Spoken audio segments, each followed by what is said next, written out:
The rise of fake gurus. Haven't we watched this? Isn't this Eye Patch Wolf? No. The dark truth behind making millions from online courses. I mean, pretty much everyone knows that online courses are a scam. But let's, I'm interested. Telling you that sign up to my free training. Free training that I'm giving you an invitation to. Turn up for the online training and join our completely free training where I'm registered to attend our free. Whenever you hear that, just know that it's a scam. Like, I feel like everyone knows that. And there's just so many of them. It's like a copy and paste. What you might not realize is that at first it seems a bit harmless, but some of these people are earning millions. Millions. Whoa! Millions. What? And then when you really look into it and you realize a lot of these people have a cult-like following. You're telling me Sam, what was his name? Sam Ovkin? I wasn't even close. Sam Ovens has a cult following? I don't believe that for even a fucking second. How to become a consultant. This fucking guy even paid for the Google Premium thing where you get like ad on top of everything. So real quick, I'll give another pro tip if anyone's prone to getting scammed. Whenever you see this, like if you see ad up here, never click on this. You can just pay for this, and a lot of times what'll happen is a scam company will pay for this to try and bait people into signing up to a fake service. That happens all the time, especially with RuneScape. So if you try and download something like RuneScape, the first 3 of these are going to have ad here, and all 3 of them are viruses. So, pretty counterintuitive already, Sam. This is so wildly... it is so hard to figure out what this guy does, like what his actual business is. His flagship consulting accelerator training has produced 25 millionaires, nearly 500 six-figure earners, and allowed over 3,000 people to quit their jobs and work full-time as consultants. That doesn't really fucking tell me anything. Like, this is wild. Jesus Christ! And you're telling me Sam Ovens has a cult following? I don't believe this for even a second. He had to have been born rich. How does okay. He quite literally just sells courses. That is his whole business. Here. I found it. It is literally only selling courses. So in 42 days, I can start my own profitable business and get my first customer. With the consulting accelerator. Job and have more time. You know, one thing I've never seen is a successful man who ever paid for one of these courses. Preferably it's something to do with wealth or health. Not a single one. Relationships. Something. And I'm going to show you step by step how my students are earning 6 and even 7 figures working from their laptops from home. Yeah, but you never hear anyone say that. Like, I've never heard a millionaire, when asked the question, how did he become successful? Oh yeah, I bought Sam Ovens training consulting accelerator. Doesn't matter if you really don't know what you're talking really about. Blew me up. Hire an expert, get them. It seems like you don't have to try that hard to market it. You just say the same dog shit that everyone else says. This is the stage. You just copy their script. You can make enough money to be financially free. You could be generating profit in a matter of just hours, if not just a few days. Earning 6. Wow, that quick, huh? Are earning 6 and even 7 figures working from their laptops from home. That I've got. Like, how does anyone... I don't get it. I don't get it. I don't get it. How does anyone see this and be like, yeah, that's probably legit? This is no different than the sexy singles waiting to fuck you in your area. I really thought these were just dead on arrival things. I had no idea they were an actual successful business. That is mind-boggling to me. The more time they get to spend with you and the more trust they build towards you, and the higher the chance that you can sell them on higher priced courses. Another thing is, make sure they're not distracted. If you want to make sure that their whole attention is focused on you in this webinar. So I'm basically just dating them. Turn off the social media to tell your family, leave me alone. Close down Facebook, turn off Netflix, turn off Instagram, hide your phone if you need to for the next 60 minutes, because this exact training has changed literally thousands of lives, and it can do the same for you. This sounds awful. No, It's a hold up. parasocial You're probably relationship. saying, It's not even training. James, I don't have any information. To put in real work. And you need to take action. If you're still with me today, you're an action taker. Anyone, anywhere, from any country on earth can earn a full-time living on Amazon if they're willing to put in the work. Listen, if They can't anybody even ever use told a you you microphone. can They're get using a rich, fucking they're Mac selling you built-in something and mic. They're lying to you, right? Because it is not. Can't you easy get to like a rich. Blue And that's Yeti? why most people, when they read. This is a Sigma male grind set for sure. Hey, what's up, babe? I bought Sam Oven's training course. On your course, say, So we here's fucking at my Johnny, place of he yours, made what's up? 100 grand in his phone. Easy. Easy, easy, easy. You don't have to have any experience to get started. You don't have to have any tech skills or buy any software. You don't need your own product. You never. Well, what do you need? Like, what do you do? Just sit there and hope that someone buys air? Like, you don't need any of that? Experts. You don't need to take the risk of failing. You don't need to hire employees. God. No matter your. Okay, hold on. I want to see this whole list. So what is the position here? So you don't need to even be alive, it sounds like. You don't have to have your own product or create one, okay? What do you do? You don't have to do sales. You don't have to have an audience. So who's buying this? Like, how can you read this list and be like, huh? So I do nothing. So then what happens? I buy this course and I get told I don't have to do anything, and then what? This is crazy.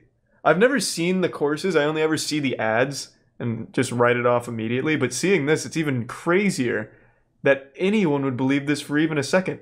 This is literally the old fucking meme of like step 1 question mark step 2 profit. So here's what you want to do. You want to create scarcity. So if you want to get these additional bonuses, you need to join now. And if you're going to think about it, you're going to miss out on this. These bonuses. Who's this goofball? I only looked up Sam Ovens, but this guy's got my full attention. He looks like he wasn't meant to be in this line of work, like he was just an extra looking for work. So he's like the stunt double for the real John Crestani. Like, his heart doesn't seem in it at all. Let's see. It's all so fucking vague.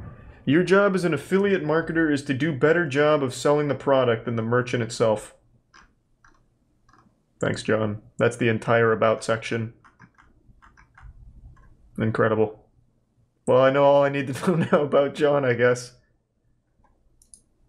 Thanks to the resub Hoopsnake, Sir Eric Valentine, and the Prime Yanko.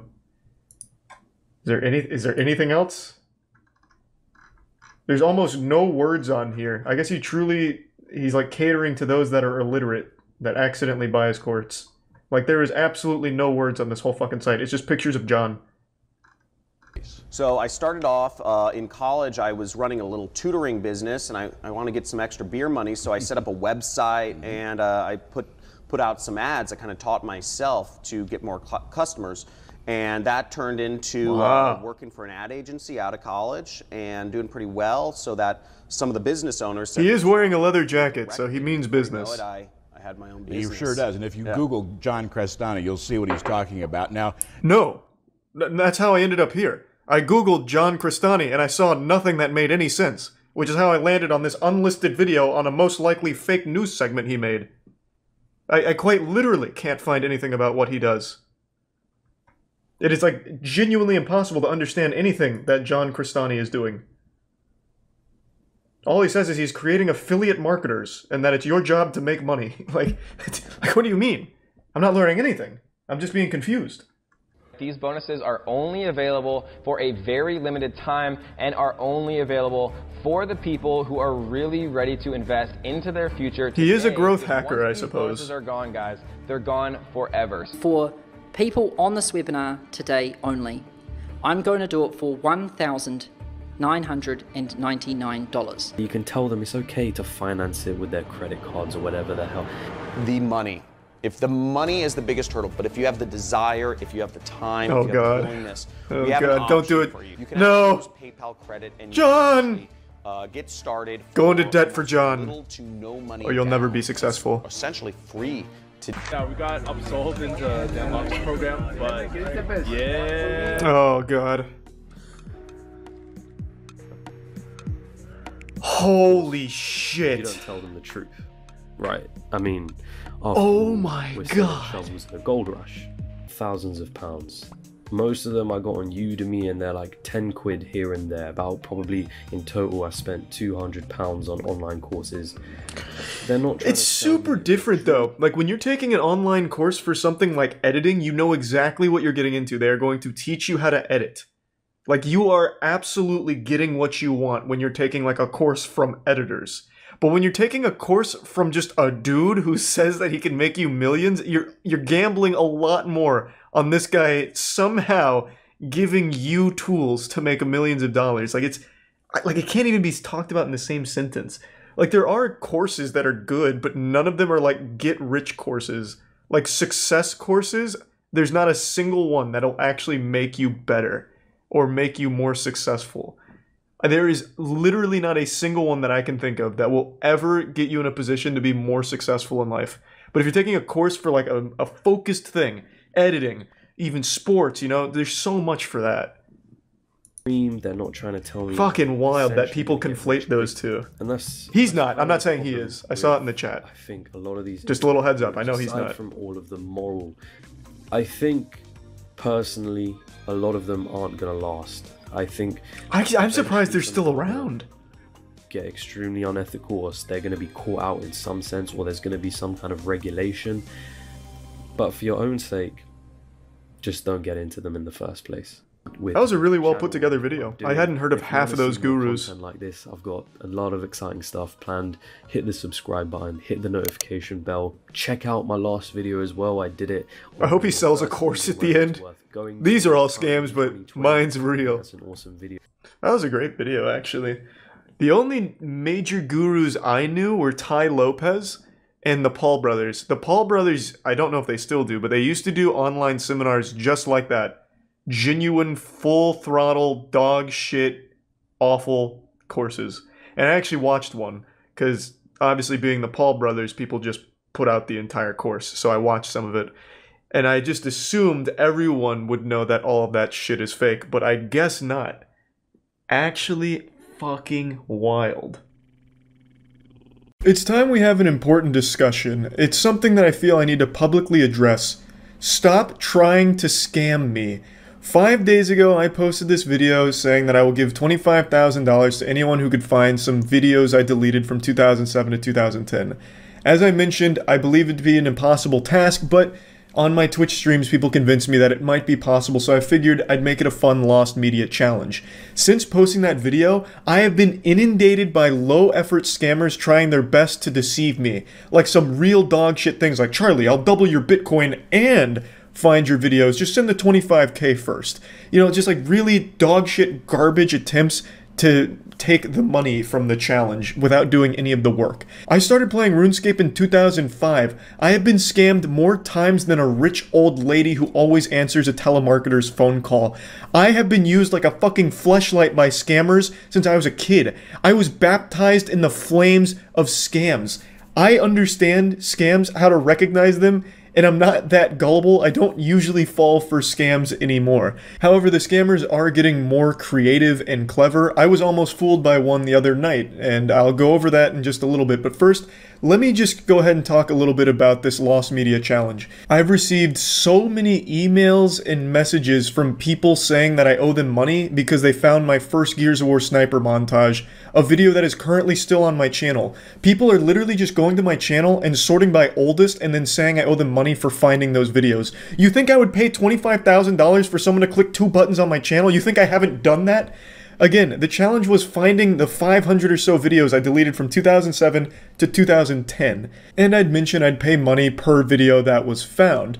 And because of this, people have just been sending me random links to old videos that are still on YouTube. All people are doing is typing in the name Critical or Mabo Insano on YouTube and sorting by upload date and going backwards. And they're sending me links to things like my Torquebow Ricochet montage, my Gears of War 2 mini-tage, Bull Talk montage, videos that still exist on YouTube on other people's channels because I sent them there. I never deleted those videos. I sent them there because those were montage hubs back in the day. So obviously I know about them. Those were never lost videos. And what makes this pretty upsetting is in the initial video where I talked about this bounty, I even talked about that. I pulled up the Torquebow Ricochet montage saying, I know this is where people would immediately go to you know, thinking that it's a lost video, but it isn't. And it makes it very clear that most people didn't watch the whole video or even watch half of it, because I even pulled up Gearsopedia content saying this is not lost videos, so please don't send it. And I have gotten hundreds upon hundreds of people sending me those videos and demanding that I pay them for that. It's fucking sickening. It is swamping up my ass real hard. Those aren't any deleted videos. You're not, you know, hacking into the mainframe and finding these by just searching critical and going backwards on YouTube. It's like when I posted that video, I lobotomized all these investigators. Like, they just turned their brain off and scrambled to find anything to try and get money out of it. Obviously, I would have looked up critical or Mabo Insano and sorted by upload date, or looked at old entries on other forums by Googling it. You can't find them like that, which is why I put such a high amount on being able to recover any of these videos. So please, stop just sending me links to YouTube videos that have been up for like 13, 14 years. I clearly know about them because they still show up when you search for them. Another thing people keep sending me is the archive.org dump, which has a lot of videos from my channel on it. And they're saying, look, Charlie, I found all your old videos, so where's my money? But what they didn't even bother to do is looking at those titles to see if those videos are deleted. The answer is no, they're not. In that entire archive.org dump from my channel, all of those videos are still on my channel, except for a couple that got blocked from old copyright stuff.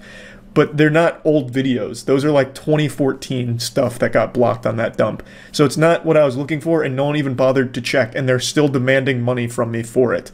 So I just wanted to clear up all of that confusion quickly, alright? Like I said, it's not some easy lost media challenge. It would be something that would take tons and tons of work, and I don't even know if it'd even be possible, because like I said, YouTube can't recover them because this was before YouTube was bought by Google, so they don't have any archives of the deleted videos on their service anymore. So I don't think, like I said, I don't think it's even really possible. There's only been 2 people so far that have genuinely recovered some old content. One guy was able to find 10 seconds from an old glitch video that I posted, and then another guy was able to find an entire video that was deleted from another person's channel that had a commentary video of mine that I sent to them. From Pixel Enemy's channel, I made a guide for Star Wars Force Unleashed back in 2010, and that channel deleted it at some point along the way, and someone was able to actually recover it. So a bit later than what I was looking for, because it was never a video I posted or anything like that, but even still, that was extremely impressive, and one of the it is actually the only deleted video that has been recovered by someone so far. So yeah, I just wanted to do a PSA on that entire thing before showing you what I believe to be the most clever attempt at scamming me so far. This happened on stream a few nights ago. I stream every single day at twitch.tv/moistcritical. Please stop in, put a few extra inches on your penis. We have a lot of fun over there. I'm probably streaming right now, and I would love to see you there. So come on in and say hello to me right now. Twitch.tv/moistcritical. I'll put a link in the description. I see. This is a pretty good thumbnail. Halo 3 Dark Venom's Lone Wolf game. Let's see. No! Someone did it! No way! There's hope! Someone actually recovered one of the deleted videos. Let's fucking go! Is there audio? Hold on, I have it muted. No fucking way! Wait, how? Yeah, send me either an email or a DM or something. And tell me what kind of work went into this. I'm pretty optimistic now. That's fucking big. So this was one that I deleted, like genuine, this was not uploaded anywhere else. At least not that I'd ever found. It wasn't on archive way back. No random channel, nothing. This was a fully deleted in the void video. So Mabo Insano Hunter. Make sure to DM me or email me. Which one? Who put that in the chat? Let me see. And I need to make sure you're like the actual one that did this and didn't just take someone else's work. But yeah, I'll pay for this one. It's 25 grand for the entire bounty, like if you find every single one of them, but I'll go video by video. But I want to know what kind of work went into this. How are you sure this is your video? Because I absolutely remember this. This is the right map. This is the right song. It's the right length. I never went above like 4 minutes. Also back then, you couldn't go above 9 minutes. 9 minutes was the limit, so I kept everything super short. Let me see. Let me see if they show the Dark Venom name.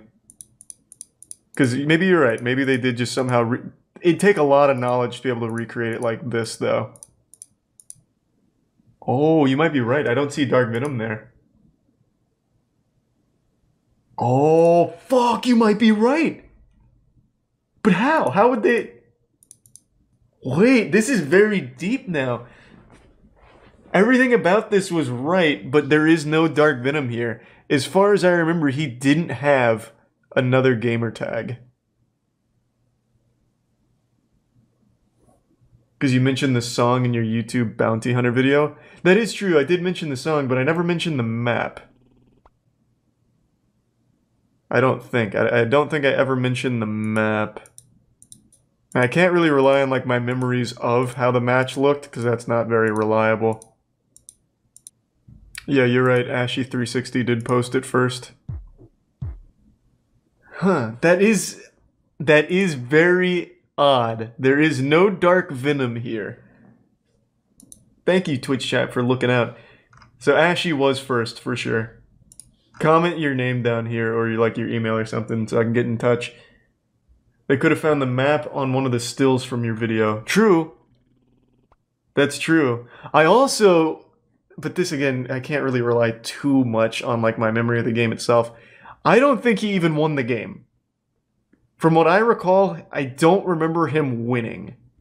I just remember him dropping a decent amount of kills, because like I said, we weren't good. We were never good. So him just doing well was like crazy to us. If you Google Lil John Paul 11, the guy's original channel pops up. Okay, let me see. The murder of John Paul I.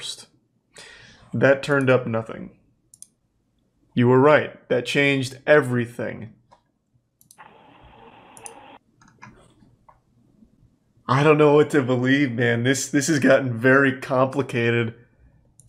That means it's not recreated. That, again, that's why I'm saying it's very interesting. But if this was the Dark Venom game and he was, like, this is all genuine, his name wasn't John Paul. His name was Nelson. Not to throw the guy under, but I have good memory. I remember Dark Venom's name. His real name was Nelson. It wasn't John Paul. So I don't know why I'd have a Lil John Paul name. And I don't think he ever had another one, because I only ever played with him as Dark Venom. And I'm pretty sure when I posted this, this was the title. He got the title right. He's missing an A. It was Dark with 2 A's, but this is it. This is what I titled it. I'm pretty sure he was Dark Venom in that video. I don't recall him being on the Lil John Paul account. What this also could be is someone just found an old gameplay free-for-all on this map and then set it to the song that I used back in the day, since I did mention the song.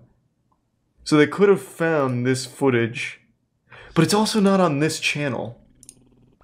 So who would have posted this? One of these fucking milk-drinking children that didn't even drop 5 kills? Yeah, it is fake. There's a video by Perplexian Films. So this video is a video from Perplexian Films? Or is this just your channel now? You're right! Those goddamn ruffians! They tried to fake it. Nice. Chat.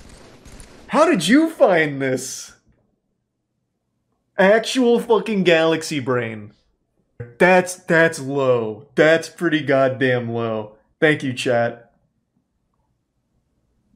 Huge.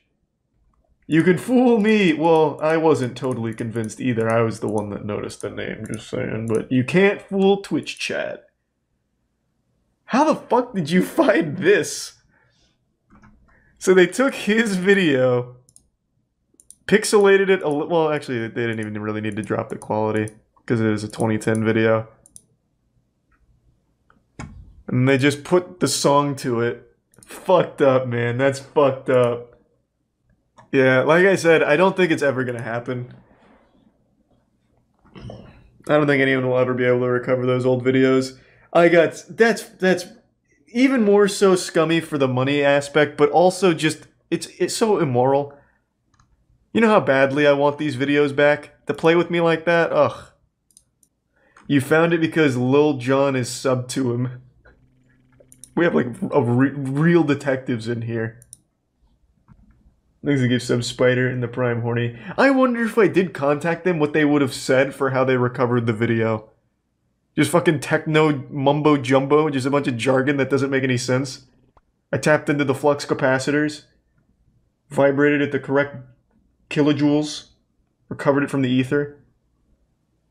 Damn, man, I got so fucking excited. It's not often that I'll follow a news story for more than a month, but there's one story that I've been following for 5 years now, and it's finally concluded. It's been like my own little personal soap opera to enjoy, and for some reason one that not a ton of people have talked about, despite it being one of the biggest scams in GoFundMe history. Now please, hop into my magic school bus and allow me to take you on a journey through time. It is 2017 years after the death of Christ, and a woman named Caitlin McClure starts a GoFundMe titled Paying It Forward with a picture of her standing next to a homeless veteran named Johnny Bobbitt. She then tells the story about how her car broke down and she was out of gas, but Johnny Bobbitt came to the rescue like a saint, giving her his last $20 despite being homeless in order for her to pay for gas and get home. This heartwarming story tickled the soul of over 14,000 people who donated to this cause to try and help get Johnny Bobbitt a better life. The GoFundMe was started with a $10,000 goal, which was obviously fucking annihilated, raising over $400,000 for Johnny Bobbitt, and it was just a real feel-good story that I'm sure a lot of you have heard of.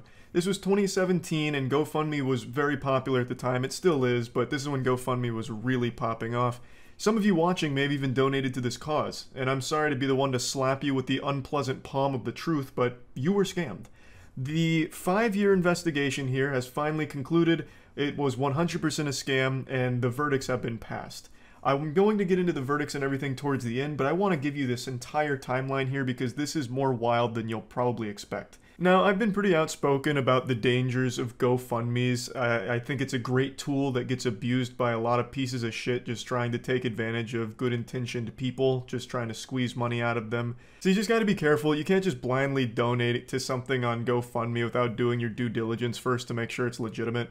I can't even count the number of times there's been like a tragedy or something noteworthy in the news and a fraudulent GoFundMe campaign gets started. A lot of people donate to it and it turns out it was run by someone unrelated to the events and they just pocket the money and run. It happens so often. There's just so many scams there, you have to be careful. And you'll see a ton of these like feel-good GoFundMes or like really needing help things that have these like really sad stories. My son slipped on a banana peel at the park. He broke both of his legs, both of his arms, and his skull was cracked in half like a fucking walnut. I'm looking for $3,000 for emergency surgery ASAP to fix my son. You know, like scratch your head like, $3,000? That doesn't sound enough to cover the cost of all this. It sounds like you're gonna need a brand new Android son. Like fucking cybernetic enhancements here. $3,000 isn't gonna work. That's something fishy is afoot here. Then the next thing you know, you just bought that scammer a brand new Lexus. The point is, you just gotta be careful. That's what I'm trying to say. I'll stop ranting about GoFundMe now and get back to this story.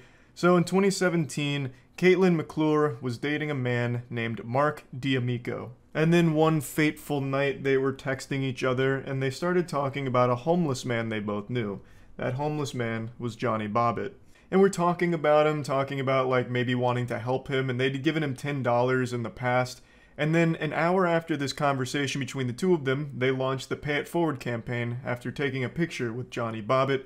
And then they fabricated the whole gas story about how he gave Catherine his last $20 so she could get fuel and get home, which was a complete lie, confirmed in text messages, by the way, where McClure was bragging about it and talking to a friend about how she made up that part because she needed to make it sad. It's actually like a scam Ed and Eddie would have run for jawbreakers here, except these are 400,000 jawbreakers. They raked in a fat stack of cash, and then they started spending that money. They bought a BMW, a New Year's Eve trip to Las Vegas, helicopter ride over the Grand Canyon, Louis Vuitton handbags, a whole bunch of shit from these GoFundMe donations. They were just spending the fuck out of the money on all kinds of luxury items. And from reading some of the text messages, I do think this started with them just having a normal conversation about like maybe wanting to help that homeless guy. But when they saw how much money was coming in, they eventually just got completely corrupted by it and just decided to turn this into a cash cow for all three of them to milk together. But I could be wrong. Maybe I'm putting too much faith into assholes here, and this never had good intentions even from the get-go. But anyway, in 2018, Johnny Bobbitt shocked the world when he sued Kate McClure and Mark D'Amico, claiming that they were withholding most of the GoFundMe funds. According to him, he only received like about $75,000 worth of it, and he called it like his share of the funds. And from this lawsuit, it got investigators really interested in exactly what the fuck was going on here. So after doing a little poking and prodding and combing through 60,000 text messages, they concluded that this whole thing was made up and all three of them were in on it together with the goal of money. Big time cash. Fat, filthy clams. They all came together and agreed to keep up this story. So Bobbitt was in on it as well. This wasn't them just taking advantage of a homeless veteran. This was them cutting him into their scheme here. And it's been 5 years, and they've been going through the trial and all of that. Kate McClure was sentenced to a year in prison for her role in all of this, maintaining that Mark was the real mastermind here, the puppet master pulling the strings of this giant scam. Now, I'm no super sleuth, nor was I a detective on this case, but if you ask me, that's a load of baloney. I don't think Mark was forcing you to buy Louis Vuitton bags or flex your BMW or anything like this. I think you were very, very enthusiastic about this whole thing, especially when reading the text messages. I think getting a year for your role in this is really light sentencing. Johnny Bobbitt received a recovery program, and if he fails to stay clean, he could face up to 5 years in jail. And today, the big guy Mark D'Amico himself received a 5-year prison sentence for his role in this giant scam. Unfortunately, Mark didn't have a smile on his face today. He just didn't look very happy. But you know who was happy? Me. I was so pleased to see this. I absolutely love when a shit stain gets actual punishment for what they've done. Scamming people who are trying to help other people is one of the lowest things you can do. So I'm actually, I'm of the belief that he got off really easily here. All three of them did, if you ask me. I think this is deplorable, and I think there's absolutely no fucking excuse for it. So I think 5 years, 1 year, and a potential 5 years is really lenient, all things considered. But that's just me. I'm sure a lot of you are also curious as to whether or not the donors got their money back, and the answer is yes. In 2018, GoFundMe stepped up and refunded all 14,000 donors, gave back all 400 grand from this campaign. So good on them for making that right. Overall, I am happy with the series finale here. I followed this show for 5 years, and I now feel the way I did when Breaking Bad concluded. A great ending overall, but you know, it's going to be a little sad not to be able to follow this anymore, but I'm happy with the way it all wrapped up. So, yeah, I just wanted to talk about this a bit because it's not a story I see talked about that often, surprisingly. Even though it's a pretty big deal, a $400,000 scam, that's not like pennies. You know, that's a lot. So I just thought it was worth at least mentioning since it finished today. That's about it. So, yeah. There are so many scams out there, and some of them are downright ridiculous that you have to ask yourself, how could anyone ever fall for these? Such as the classic Nigerian prince. I have millions of dollars, but the US government won't let me transfer it to my bank account. Can I send it to your bank account to send back to me? That kind of thing, and we'll split the profits or whatever. And then it ends up with people losing all of their money, or those random cold call tech support messages. Hello, I work for Microsoft and your calculator has a virus. We're going to need 4 Bitcoin in order to solve this. This is an official Microsoft representative. And somehow those scams actually succeed. Usually the victims are geriatric, they're on the older side of things, so they're not tech savvy and end up getting caught hook, line, and sinker in these. But there are oftentimes scams that do hit a younger generation, like crypto scams or RuneScape. God rest all the souls that fell victim for the free armor trimming or money duping scams. I myself, even well into my adulthood, have fallen for RuneScape scams. But today I want to share with you, by far, the stupidest scam I've ever seen. And this one was trying to target insurance companies, which is like trying to scam on ultra nightmare mode. Two intellectual scholars hatched the genius scheme of intentionally giving one of them frostbite in both of his legs so that they need to be amputated and claim over $1 million in insurance money. They hatched this plan where it was an accident, something had gone wrong and he lost both of his legs, and thus insurance would need to give them a huge, fat, chunky payday, tons of doubloons. But as you'll see, things didn't quite go according to plan. And even if they did, it's the stupidest plan in the world to intentionally get rid of both of your legs to try and scam the insurance company and then split that money. That's the second time someone mentioned that guy. I'll look it up. So it was a college student who amputated his legs on purpose by getting frostbite for an insurance scam. Student alleges friend convinced him to amputate legs to claim $1.7 million in insurance money. The 23-year-old kept his feet in a bucket of dry ice for 10 hours and later claimed the frostbite was a result of riding a scooter at night. 23-year-old university student in Taiwan has had his legs amputated in an alleged insurance scam gone wrong. Seems like it went right. That was like the whole plan. This went all according to the scheme. In fact, it couldn't have gone more right for him. Taiwan's Criminal Investigation Bureau recently announced the student, identified as Chang, has been charged with insurance fraud as a result of the scheme. According to local media reports, Chang allegedly kept his feet in a bucket filled with dry ice for 10 hours, leading to severe frostbite and necrosis below the knee. He applied for compensation from 8 insurance policies after the amputation, allegedly hoping to pocket $1.7 million, and claimed the frostbite was the result of riding a scooter at night. I really feel like $1.7 million and losing both of your legs is not worth it. You should at least be going for 8 figures. Like, $1.7 million is a ton of fucking money, but that's not like set for life type money like generational wealth or anything. Especially to give away both of your legs. Man lost both his legs and got a felony charge. Yeah. Yikes. Doctors since something was off, though, noting an absence of shoe or sock marks and the symmetry of his injuries. The weather conditions on the night of the alleged incident were also not consistent with frostbite. Beyond that, Chang had taken out multiple insurance policies just days earlier. Chang allegedly worked with a co-conspirator, also 23, and identified as Lau. Chang claimed Lau was the mastermind behind the scheme, concocting a story that gang members were after him for an outstanding debt, when in reality, Lau had incurred financial losses from trading cryptocurrency. Oh my god. Is there a bigger clown on the planet? Could there be a bigger clown on the planet? This is worse than getting cucked. This is like 10x in terms of humiliation.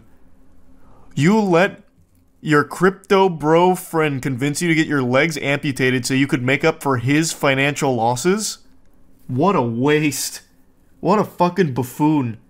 The duo were originally high school classmates. The indictment reportedly states on January 26, 2023, Chang and Lau rode scooters to purchase dry ice in New Taipei City's Shangchong district. They later returned to Lau's residence in Taipei City, Zhongshan district, where he used cable ties to restrain Chang to a chair while he immersed his feet in dry ice from 2 a.m. until shortly after noon. Wait, this no longer sounds consensual. He tied him to the chair and left him there? Lau took photos and recorded some of the incident on his phone per the indictment. What? Why would you do that if this is supposed to be a fucking insurance scam? You're recording evidence to the contrary. How dumb is this guy? How stupid can you possibly be? There's photos of it on Reddit. Hold on, I've got to take a peek. It's not like, so the pictures aren't like gruesome or anything. It's just a picture of his friend tied down with zip ties with his legs in a bucket of dry ice. What in tarnation? Why was he tied up if it was consensual? It's probably like one of those things where even though you go into it knowing full well like you're committing to it, you're going to try and let it rip. When you actually get in the Crucible in the Thunderdome, you start panicking and freaking out, like, and run away or whatever, fight or flight response. So maybe this was to prevent that, and he agreed to it. I don't know. Honestly, probably the dumbest plan I've ever heard of in my life. Chang went to the hospital on January 28th, and his legs were amputated below the knees following more than a week of treatment. While he initially obtained nearly $10,000 through insurance claim, that money has since been seized by prosecutors, and both Zhang and Lau have been charged with fraud and embezzlement. Somewhat unbelievably, a similar insurance scam unfolded in Missouri in November. What? How can there be multiple people this stupid on the planet? What? I swear, like, you don't need to look further than a couple of headlines to realize that we are actually just getting dumber as a species, for sure. In that case, a Missouri man staged farm equipment accident to appear as though he had lost his feet to a brush hog, a type of rotary mower, in hopes of making an insurance claim. But when responding medics and law enforcement officers arrived at the scene, the man's feet were nowhere to be found and his injuries appeared to be too clean to be the result of a brush hog. The man in his 60s was a known paraplegic in his lower extremities, and authorities were immediately curious about the tourniquets on his legs and who applied them. So this is a little different. This Chang had 2 fully functional legs that he parted with for $10,000. This guy was apparently a paraplegic and sacrificed his feet to try and get some insurance money. That's different. Chang is still significantly fucking dumber. According to police, the man had been aided in the attempted scam by a Florida man who had cut off the man's legs with a hatchet. That's like some Winnie the Pooh blood and honey type shit. Investigators later determined that the incident has been an attempt to make a faulty insurance claim, but because the man never formally filed the false claim, he was not charged or identified. According to police, days after they responded to the scene, a relative found the man's feet in a bucket on the property which had been obscured by tires. So he kept it as like a little souvenir, like a trophy. According to the Bureau, Lau and Zhang were both charged with fraud, aiding and abetting serious injury. After the detention on January 17th, the authorities said that Zhang received one insurance payout of $7,200. However, it will be seized, and the insurance providers canceled the other claims filed following the incident due to the short period between receiving the policies and filing them. Rest in peace to both of his legs, and also all of his financial future. He's getting a fucking felony slapped on top of this. All that for nothing. Less than nothing. All that for significantly less than nothing. And there's yet another case in Slovenia where a woman cut off her hand with a circular saw for $1.2 million insurance scam. She's now serving a 2-year jail sentence. Are insurance scams even easy in the first place? I feel like they probably were a while ago, but it became so common with people faking insurance claims after getting hit by a car that they probably cracked down on it in a big way. I feel like it's probably pretty fucking tough these days. You were the victim of one? That's called ambulance chasing. It's not necessarily the same thing. I'm talking about like the classic fucking red-blooded American good old-fashioned insurance scam where you run in front of a car that's barely moving, throw yourself on it, and start hooting and hollering. You know, that's true. Maybe with the rise of dash cams and just general cameras everywhere, it might be just harder because of that. Back in 2001, there was a guy who charged people $20 to watch him cut off his own legs with a guillotine. Look up "Cut Off My Feet" if you want to read about it. $20 admission to watch a man cut off his legs? What? Oh, Wang made a video on it. "Cut Off My Feet, Tales from the Internet." Yeah, he's got a whole video on it. Man, here's an article from it in 2001. Man cut off his feet live on the internet and charged $20 for it. A disabled American man says he's going to cut off his own feet by guillotine on live pay-per-view. Again, this is another person who's, much like the Missouri man, did this when he didn't have his legs functioning. Very different from Chang, who took his own legs for the sake of insurance money. Sir Paul Morgan from Mississippi says he needs prosthetic feet because a lower leg injury made it impossible for him to walk, but he says medical insurance will not cover the cost of surgery, so he's asking web users to pay for the privilege of watching him do it by guillotine. Mr. Morgan has launched cutoffmyfeet.com to publicize his unusual venture. Of the 150,000 people who have visited the site, so far only 10 visitors have paid $20 to witness the event. Oh no! Oh no! It was a flop! Damn! Damn! Sold more tickets than Madam Web, but still, damn!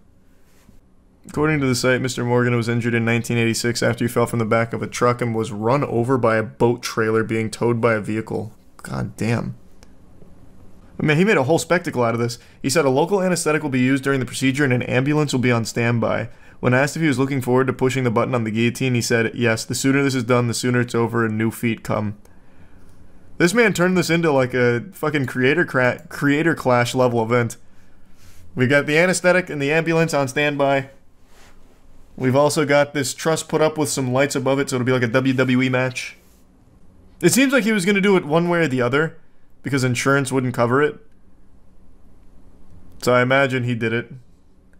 Boo! Quick jump scare. I just want to quickly shout out Starforge Systems, the best PCs in the universe. It's a company I've been a part of since the start, and recently I guess a lot of people are waking up and opening their third eye to the beauty of PC gaming, because I've been getting asked a lot about where to start when it comes to PC gaming. So I just want to quickly talk about Starforge because we have the best PCs available. If you're someone who's just starting to dabble with PC gaming, we have a line called the Horizon series, which is just perfect for the everyday gamer.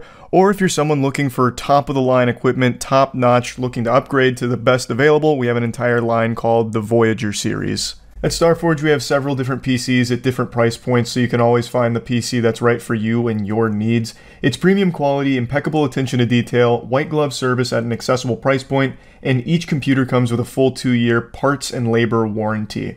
Also, the logo is a hammer, not a penis. So yeah, if you're looking to upgrade your current PC or looking to get started with PC gaming, I highly recommend Starforge. I'll put a link in the description below. The word fantastic is defined by Merriam-Webster as meaning excellent. It's used to express that something is really good, even great, like Tony the Tiger says. But this definition no longer holds any meaning in my eyes. When I see the word fantastic, forevermore I will now only think of the scam game company Fantastic, the absolute clowns responsible for the day before. It is a never-ending disaster. The rain won't stop falling, but it won't wash away the tears as players who have expected that this game to be good for over a year find out that they were the victims of a giant fucking scam. So Fantastic HQ posted their official statement today where they said this. They dropped this stinky bombshell. Today we announced the closure of Fantastic Studio. Unfortunately, the day before has failed financially and we lack the funds to continue. All income received is being used to pay off debts to our partners. The game has been out for 4 days and they're already throwing in the towel like, it's over. It's done. We've lost all of our money, it's kaput. And it is an absolutely revolting pile of garbage, but it's only been 4 days. I've never seen a studio give up this quickly. It really just seems like a convenient excuse to close up shop and run away and hide because of all of the shady business they'd been up to over the last year or so. But anyway, we invested all our efforts, resources, and man-hours into development of the day before, which was our first huge game. We really wanted to release new patches to reveal the full potential of the game, but unfortunately we don't have the funding to continue the work. It's important to note that we didn't take any money from the public during the development of the day before. There were no pre-orders or crowdfunding campaigns. We worked tirelessly for 5 years, pouring our blood, sweat, and tears into the game. At the moment, the future of Day Before and Prop Night is unknown, but the servers will remain operational. We apologize if we didn't meet your expectations. We did everything within our power, but unfortunately, we miscalculated our capabilities. Creating games is an incredibly challenging endeavor. We're grateful to everyone who supported us during these difficult years. It's been a fantastic journey over the past 8 years. And then they go through their resume there. So the reason they keep driving home the idea that, hey, we didn't take any money from anyone during the long time of misleading the public into what we were actually working on. We didn't take any money. Thus, we can't possibly be misconstrued as some kind of illegitimate business or a scam. But there's many other ways you scam people besides taking their money directly. Like, you did inadvertently end up taking people's money through false advertisement. You did technically scam them because you advertised an open world MMO game, you advertised so many things that aren't in the actual game you released, and so many players still thought that's what they were going to get with your package. So you did still take their money eventually, even though it wasn't crowdfunded in the beginning. You still ultimately did scam your audience. But anyway, I want to break down the whole situation around this studio as well as the day before, and also there's a little bit more that's going on here besides just the closure of their studio that I'd like to talk about. I'll get into all that in just a moment. First, I want to talk about Opera GX real quick. Big thanks to Opera GX for sponsoring this video. Opera GX is the best browser available, period. I've talked about it many times, but it is the truth. Unlike other browsers, it's not a resource hog, so using Opera is never going to tank your performance or anything like that. Don't get fucked by your RAM! Keep that shit under control! Everything is super convenient with Opera because you can just have everything pretty much integrated directly into the browser, like your messaging apps, Discord, Facebook Messenger, Instagram. But there's also just so much you can do with it to customize it to your personal tastes, thanks to GX mods. You can create something entirely unique and original, or you can choose from some mods that already exist on Opera, like the Eric Andre mod.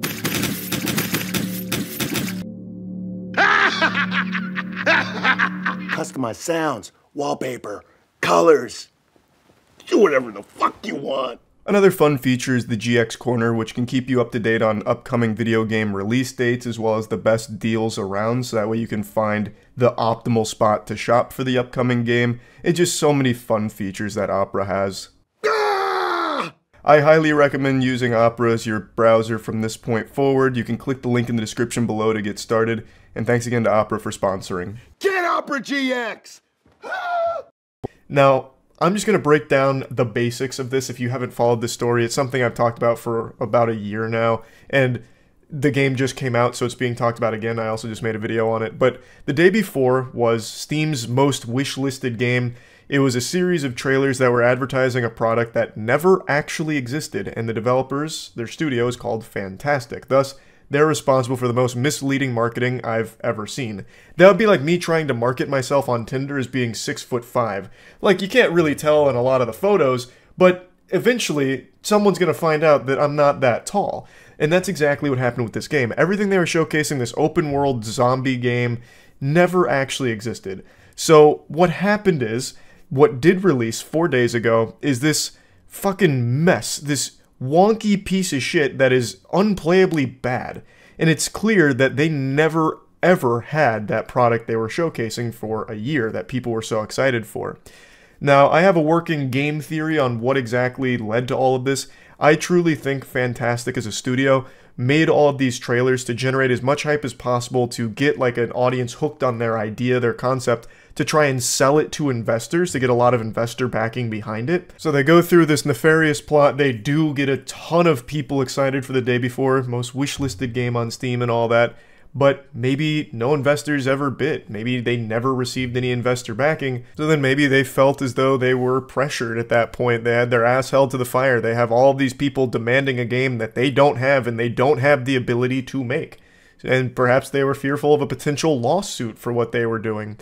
So then they cobbled together this piece of shit in their colon and poop it out onto Steam 4 days ago, and the rest is history. It's bad. Everyone hates it because it's really, really bad. And now they feel as though they can comfortably wash their hands of this whole chapter of the book and walk away without being in like legal trouble or anything like that. That's what I think happened, because I have no other explanation for why they would make a fake trailer, make fake trailers for a game that they weren't actively making and never were actively making. It doesn't compute. If this was a Kickstarter thing, then I'd get it. Their whole plan was to scam people by getting a ton of money in this game they weren't making. Like, that happens all the time on Kickstarter. But here, they weren't making money throughout this process of, like, misleading people. So what the fuck was the point? I can't quite figure it out. So this is the best theory I have for it. Now, anyway, that's kind of the whole breakdown in a nutshell. Now, I definitely want to mention that the game is no longer available for purchase anymore, apparently. So everyone who's got the game has a rare gem on their hands, because you can't buy it anymore. They closed the studio and they closed access to the game, which makes sense because how could they keep the game open if the studio's not there? Where the fuck would the money go? It'd just go into like an endless void. But it seems as though the goal for this group of goofballs is now to erase the day before from the internet entirely. To wipe its presence, just poof into the night, vanish, so people could move on and forget, and they could all go to their next big scam project, perhaps, because that seems to be the direction that they're trying to go. And also, it's worth mentioning, when the day before released, they themselves posted this bullet point list of very odd things. This is just a really fishy thing that went up, and it immediately sounded some alarm bells for me. On stream, I even said to one of the players, well, I didn't say it to him, there was a player in my day before lobby who was like, man, I can't wait for the updates to really smooth out this game. I said that that's never happening. I knew this game was never going to be updated. Like I mentioned, this feels as though they put it out because they felt they absolutely had to, and they had no other choice but to produce something tangible. And now that they did, they run away and can pretend it never happened.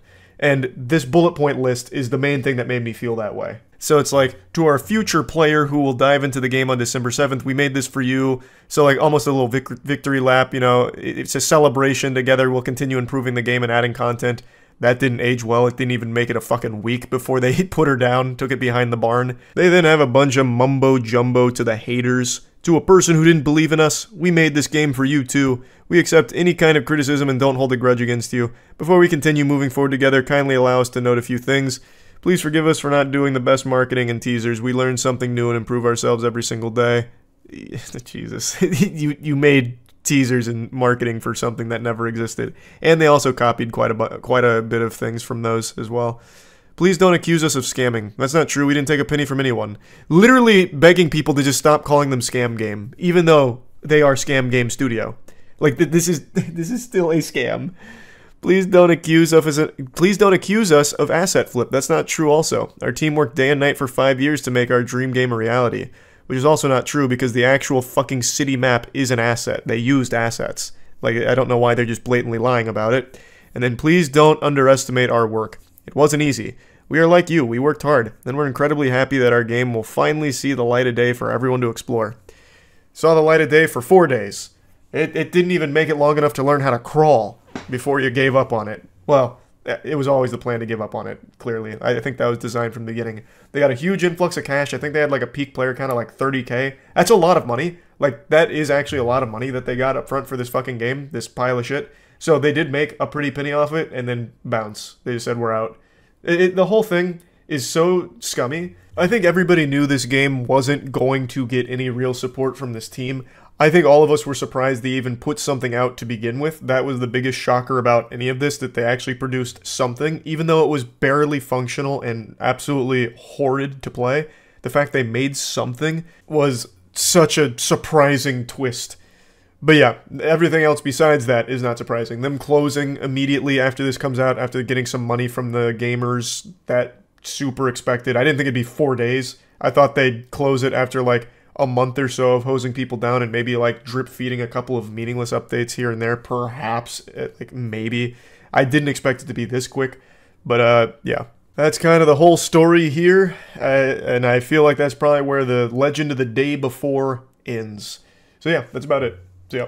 I just saw a very interesting video from Scott Schaefer breaking down an emerging scam that's apparently popping off and very successful, that seems to dust off an old method that was popularized on Reddit a long time ago.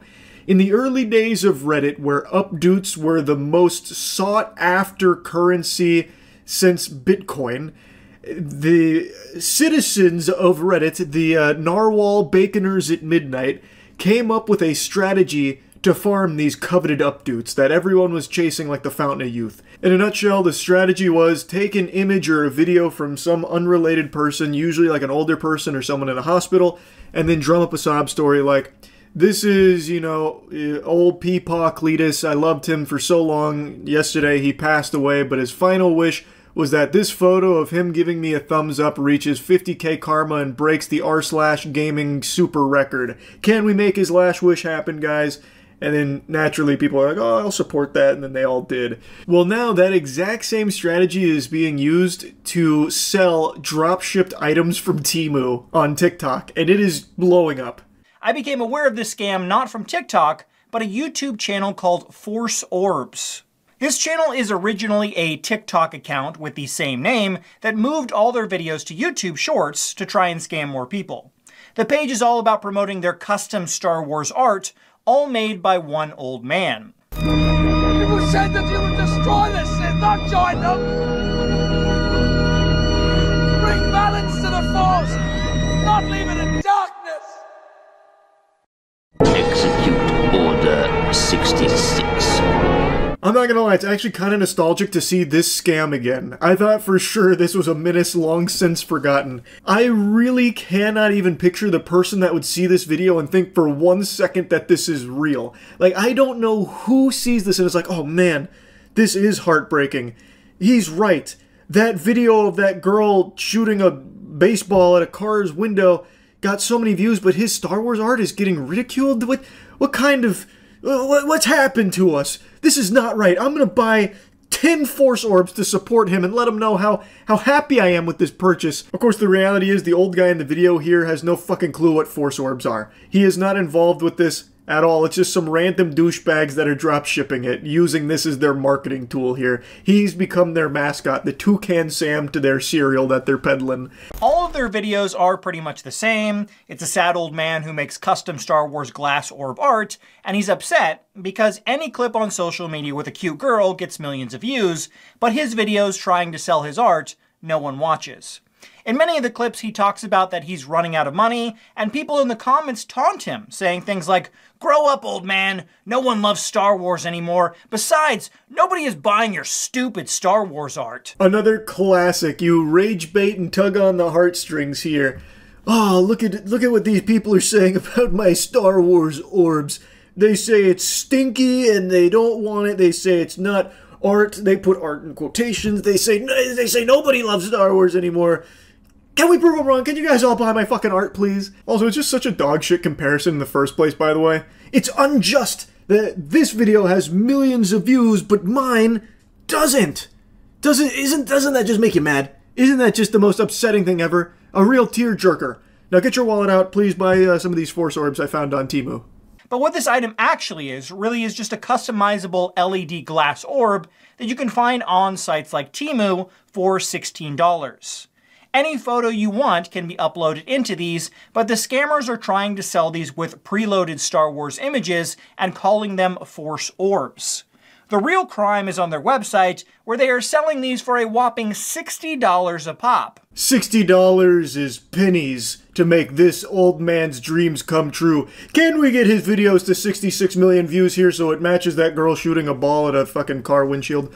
He deserves it, clearly. Come on, guys, what are we doing? If we each give him $1, we can afford one fucking Force Orb maybe at this absurd price. This is always probably my favorite part about these kind of scams. Like, it's not even so much like the goofiness of the videos they post and how fucking trash they are, but it's their preposterous level of greed where they'll mark up a Temu product like 2,000% and think anyone would be willing to buy that. Unfortunately, it seems like there are some gullible suckers that do because they want to, support this story that they've bought into hook, line, and sinker. But, like, it should be just so obvious that this is fishy. I cannot picture the person that sees this and is like, "Oh, I'm getting my credit card out. $60 for a Force Orb, it's a little steep, but it's made with love and care." I could tell, because the TikTok video said so. In the clips, it shows alleged production of the globes, but if you slow down the production videos, it seems to me that this might be AI footage, because the people in the video have weird body issues. Like this guy who has this weird crease in the middle of his forehead, and the arms in the next image look AI generated as well. No, what? AI generated videos? As if. No such thing, not on TikTok. They wouldn't be using AI to show the production, that's all legitimate. The worker there with the wacky forehead, well, that's old Quirky Brows Joe. I mean, everyone knows that guy's got like that weird shit in there like an accordion. It's part of his identity. He's a zany character around the office that works with our favorite old guy at Force Orbs. Come on, don't be ridiculous. AI footage. My left shoe. One thing that isn't AI, though, is the sad old man who shows up in every video who claims to be making all these orbs. With a reverse image search, I was able to find where this footage originally comes from, and it's from a TikTok account called TedDog13. TedDog has nothing to do with the Force Orb scam, and he seems to be a nice old man who created his TikTok account to help him make new friends online. This is TedDog13. I want to thank you all for allowing me to make these videos. He seems like a sweetheart. And like I said, this isn't anything new. This has been a scam that's existed for a while, but it kind of petered out and wasn't really popular for a while.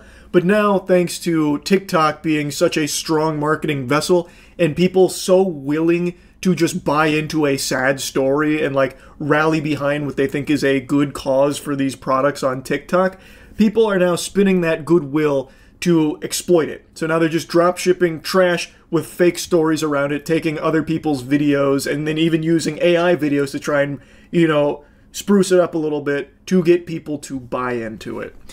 It is doing well. Force Orbs, I think, is the most comical example, but Scott Schaefer goes through a few more. It is a rampant issue across TikTok and YouTube Shorts.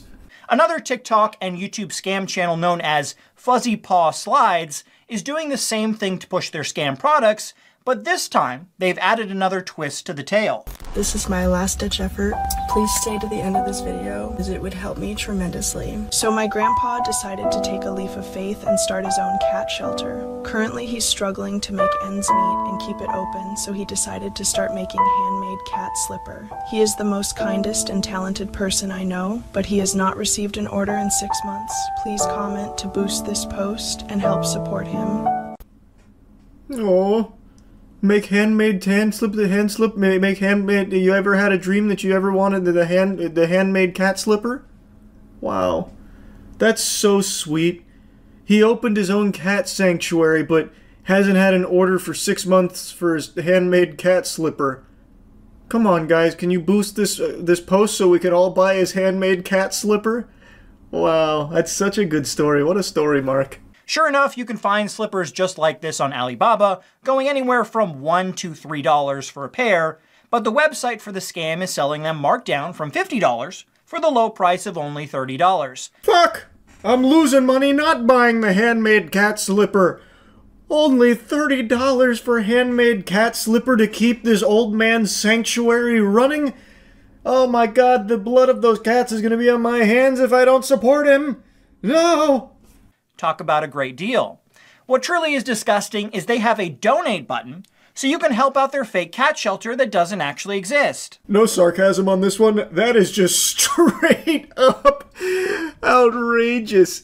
That is beyond shameless. So then it's not even drop shipping dog shit products. It is actually just a full-blown fraudulent red alert lie. Super duper scam. You get nothing in return. It is literally a give us money for nothing button on their website with this imaginary cat shelter. That one was crazy. That one actually did catch me off guard. I haven't seen that before. That one is actually so far over the line that they might actually find themselves eventually in, like, criminal charges. A lot of the other scams are able to hide behind, like, oh, well, we did deliver something. So sometimes they do get away with that. Here, they don't even have that excuse. That could legitimately be a huge fucking issue for them, should anyone ever bother to pursue it. Now, the old man that they show in the videos is actually a tailor and has his own TikTok account called George the Master Tailor, where he does tailoring work and never makes any cat slippers.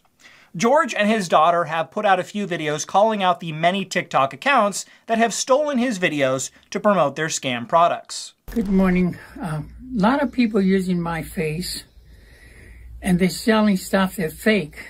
It's not me. I don't make slippers and I don't make all the junk that they're selling. Like I said, it is actually a big problem. So big to the point that even some of the people that are being taken, like their content being taken to use to promote this, are becoming aware of it because some of their fans have been scammed by it and are alerting them that, like, hey, this is going on. Also, there's other fans that are confused, like, hey, I bought these, handmade cat slipper from you. It's trash. Why are you selling trash? And it's like, no, that's not me. I didn't do that kind of thing. So someone like George the Master Tailor here is coming out to set the record straight, like, no, there's a bunch of accounts using my face to promote their products. It's not me. So just warning people. It is a big issue that is only being more prevalent because it's working. I'm not that person. I'm not selling anything. Here's a list of the fake profiles that we're aware of at this point. Please, if you see them, report them. And if you find any more, please send them to us and also report them. And I think a lot of these channels may be run by the same group of scammers because on the Fuzzy Paw Slides channel, not only did I find stolen footage from George, but even TedDog13 popped up on the channel as well. Another channel even stole TedDog13's voice and used it over the video of a different man to sell their drop-shipped cow slippers. This video has some audio that may or may not be DMCA, I'm not sure, but it's the same thing. It's just like some sad-ish music playing and then this sob story. Stay 9 seconds to help save my cow shelter from shutting down by buying my cow slippers. It actually really could all just be the same group of scammers doing this, and then I believe probably some copycats. Because, I mean, this shit is one-to-one. They couldn't even be bothered to change the narrative beyond going from cat to cow. It's the same homework. There's no change, really. So it does lend credibility to the idea that it is one group of scammers that is just dropshipping all of this shit and using this as their main marketing across numerous different social media handles from TikTok and YouTube Shorts. It's very likely. But I do think that there is definitely others outside of that group doing the same thing, just emulating their procedure, like their process, because it's working. Anyway, I'll stop yapping about it, but I do recommend you check out the rest of Scott Schaefer's video on this subject, because he does go into others as well. It's very interesting. If you are someone that has seen these pop up, and maybe, God forbid, someone that actually bought some of this, my heart breaks for you, but you gotta be aware of this scam here. So putting it on your radar here, watch out. Don't buy into just some random fucking sob story aiming to sell you some slippers or whatever other garbage. That's really about it. So yeah. I've made a ton of videos making fun of those alpha male boot camps that charge desperate, gullible men tens of thousands of dollars to attend a course where they just get sprayed with a hose for 3 days and spit on and yelled at and get absolutely nothing of value out of it. And today I was made aware that there's a similar course for women. It's not exactly the same, but it's somewhat adjacent. It's not an alpha female course per se. You pay $2,000 to $4,000 to swing a stick in a forest while screaming. And it's supposed to be like this emotional release for things that are enraging you. Would you pay $4,000 to swing big sticks and scream in the woods with the aim of releasing your anger? Obviously, there's only one right answer to that question. Any sensible person on the planet would say, absolutely yes. It's more than worth it to go pay $2,000 to $4,000 to swing a fucking stick. Sign me up. I'm ready. That's something I can't do for free. Where am I gonna find a stick? It is imperative that we allow ourselves safe spaces to release this fiery, hot emotion from within us. So it's called the Rage Ritual Retreat. If you want a healthy way of releasing all of your anger just to scream, shout, let it all out, solo queue in Rainbow Six Siege. I guarantee after your second game you won't have a voice left because you'd be too busy yelling at your fucking teammates who are lobotomites. Now, dropping the sarcasm, this is just a blatant scam. Charging people up to $4,000 to swing a stick while yelling? I couldn't imagine a worse use of your money. You would get more value out of using $4,000 as toilet paper. I would actually say that is a better use of those dollar bills as opposed to spending them on this con artist. Like, there's not even an overhead cost here. It's like genius from the scammer's perspective. All you do is just go into a forest and give them sticks and tell them to yell. One of their big selling points, at least from what I can tell, is that this is a safe space to do it in, a controlled environment where there's going to be no judgment and no one's going to hear you. Bah humbug, what a load of fucking horseradish. It's not like the lead lady here who you're about to meet surveyed the entire area within 3 miles to ensure that it's a closed set that no one's going to infiltrate. There's definitely going to be some hikers that might hear you, or some wildlife that's going to be startled and maybe you get charged by a bear who's confused or something. Like, it's not like this is some kind of environment she controls. All she did is get a class together and charge them thousands of dollars to swing sticks together. Something that you can do for free right now. And in fact, I will. I'm going to release my rage at seeing this blatant scam and people's willingness to just spend tons of money on absolute fucking nothing. But I don't have a stick, so instead I'm using this bold and brash picture.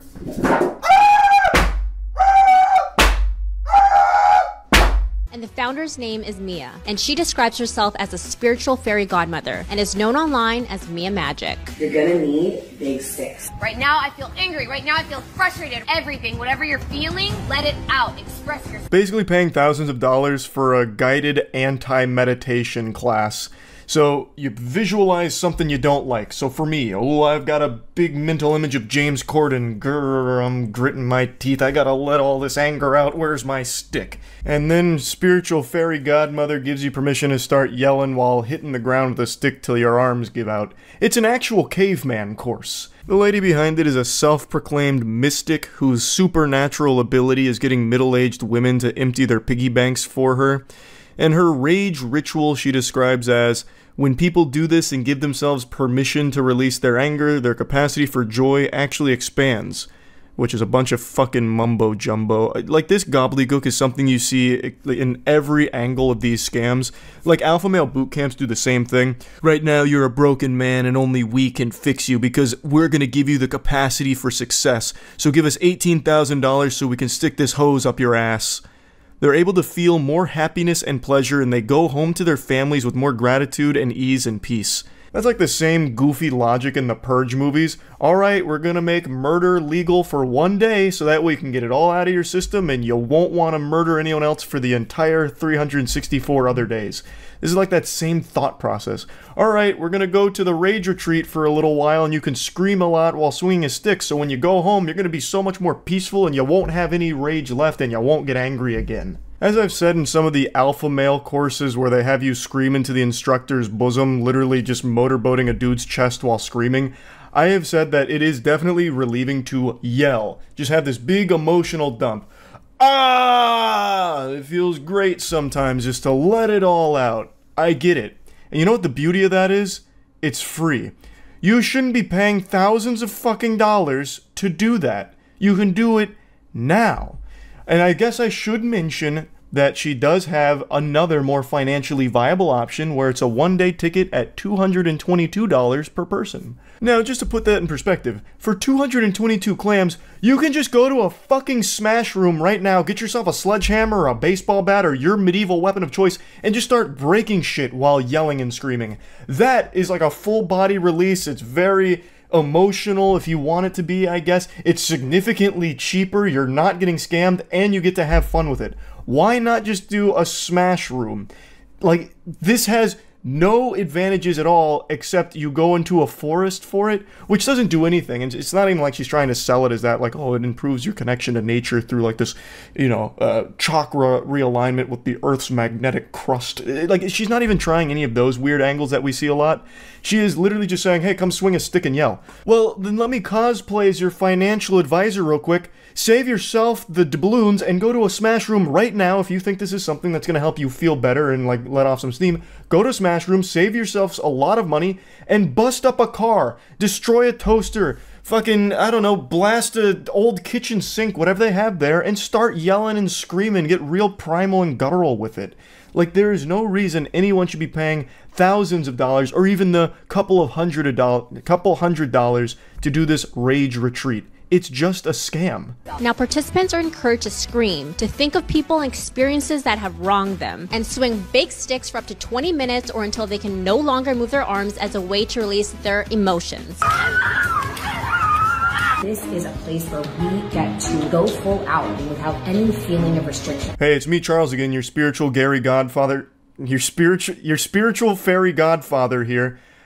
Just go to a smash room instead. You don't have to pay me for this advice here. Wish granted. You want to blow off some steam and scream and swing a stick? Go to a smash room. It's not nearly as much money as this. Okay, fairy godfather out. Poof. Who has made me angry? Who has hurt me? Who has broken me? Who has cut me down? Now, the rage rituals go down in the forest so that they don't have to worry about bothering people nearby. And if you're thinking of joining a rage ritual, the packages range from $2,000 to $4,000. And you know people online are sharing their thoughts on this creative therapeutic outlet. One user said, where is this? Asking for a friend. This has nothing to do with the rage ritual anymore, but the video that I was linked here, I just find it very interesting, the comments they pick out. So that one right there, that has no updates at all. That seems like a comment production might have left there just to seed something in here that's positive. Somehow they only found positive comments when I know people would be clowning on this. 100%. I know for a fact they are because I looked at other uploads and most of the comments are laughing at it. Yet somehow they found the only 3 positive comments buried deep within there. I just thought that was kind of interesting to point out. And this user said, I want in, while this user said, I wish women would just take their rage out on the people that are enraging them. These rituals are like a bandage for a bleeding wound. Now, Mia Magic said the next retreat will be in August and the location will be in France. So BG Squad, how do you feel about this rage ritual? And are you thinking of going to one too? Share your thoughts in the comments. I hope you don't mind if I share my thoughts in this video. I will not be attending. And I encourage everybody else to do the same. Please stop paying thousands of dollars for things you can do yourself for free. You are getting absolutely nothing of value out of this, except I guess if you wanted to go to France. I mean, I guess if you want to take a vacation to France, but it seems like all you do there is go to France and swing a stick in the forests. Basically what you're doing is you're paying for this lady's vacation spots. That's more what it seems like to me. She's like, oh yeah, this one's gonna be in France because you're able to scream louder there, and like the forests are super isolated and serene. So yeah, this next one's gonna be in France. It's $4,000, by the way. Like, it seems like all you're doing is financing her traveling. Like, that's what the impression I get. There's no reason that it needs to go overseas. You can do this in any fucking forest ever. It's just so obviously a scam.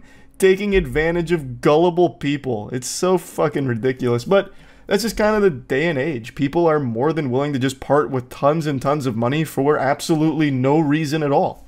But yeah, I want to talk about this a little bit. That's it. See ya. There is no worse or more degenerate place on the entire internet than TikTok Live. TikTok live streams are actual hell on earth. You'd sooner find me in the adult baby diaper lovers community forums before you'd find me in a goddamn TikTok live stream chat.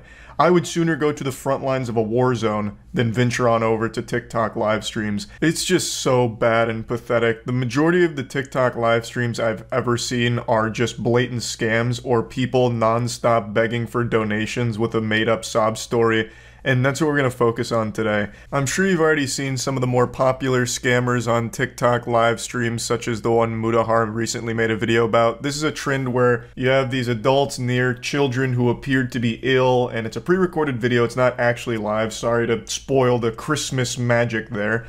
And what they're doing is they're just begging for money, like, you know, rocking back and forth, saying like, guys, this child's gonna stay sick unless you give us money right now. Your money can bring this child back to life. We have the antidote, we just don't have the money. The panacea will save them, and we just need your money to save this child's life because they're so sick. If you don't send the money, they're gonna stay sick forever. Please don't let this happen. And it's obviously aimed at exploiting people's willingness to help those in need. This one's actually a pretty deep scam because it's not just individuals doing it by themselves.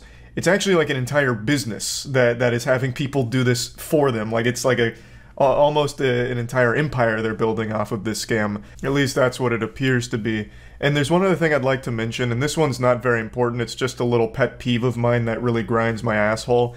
In TikTok, the way you tip isn't directly with money. They had to be quirky about it and unique. So instead of tipping real money, you're tipping goofy, dumb shit like roses or sunglasses, top hats. Oh, thanks for the 5 roses. Whoa, 14 Glurpies? Holy shit, you're too generous. Oh my god, a milkshake? No, you guys are being too nice today. I understand it's Christmas, but you can't be spending this kind of money giving me a dragon? I hate it. I hate it so much. Don't be such a fucking weirdo. Just make it like one-to-one, like, oh, here's $5 or whatever. I hate that they have to like convert it into stupid little Microsoft clip art shit as like, here's what you got tipped, it's a rose. It's dumb, I hate that. Not important, but just something I wanted to point out. So this is a very common scam, but it's not the only one. There are just so many scams similar to this, and there's a video that's been posted by a YouTuber named Wasabi who goes over one of the biggest culprits of scamming like this, and probably the most popular one, who frequently does these kind of live streams and still hasn't been banned, and actually has a following of over 500,000 people. But for live streaming instead. If you end up on the TikTok live stream section, you've already fucked up. Like, I'm just gonna assume you're there for something nefarious. Like, why the fuck would you ever watch a TikTok live stream? Go anywhere else for live content. Not TikTok. Like, holy shit. It's fucking terrible. That is the worst streams ever. Bar none. Becomes a lot more appealing to people wanting to give live streaming a shot, or potentially by scammers who see it as a great opportunity to take advantage of other people. So judging by the thumbnail, this is the scammer he's about to call out, and I can already tell you he's doing the exact same scam that I briefly mentioned. I'm going to take a shot here, just based off of the other scams I know on TikTok live streams. He plays pre-recorded videos begging for money, doing something, telling a sob story, one of the two. And he just loops that shit endlessly to try and farm money out of it. And we are not getting a galaxy. You see, I just needed to be positive because we aren't getting a galaxy. I was so confident. You are making me rage today. You are making me rage today because we aren't getting a galaxy. Which means I don't have to knock it over, which means I'm not going to rage, and which means I'm not emo. Because galaxy means I'm emo and I have to knock it down. Someone translate.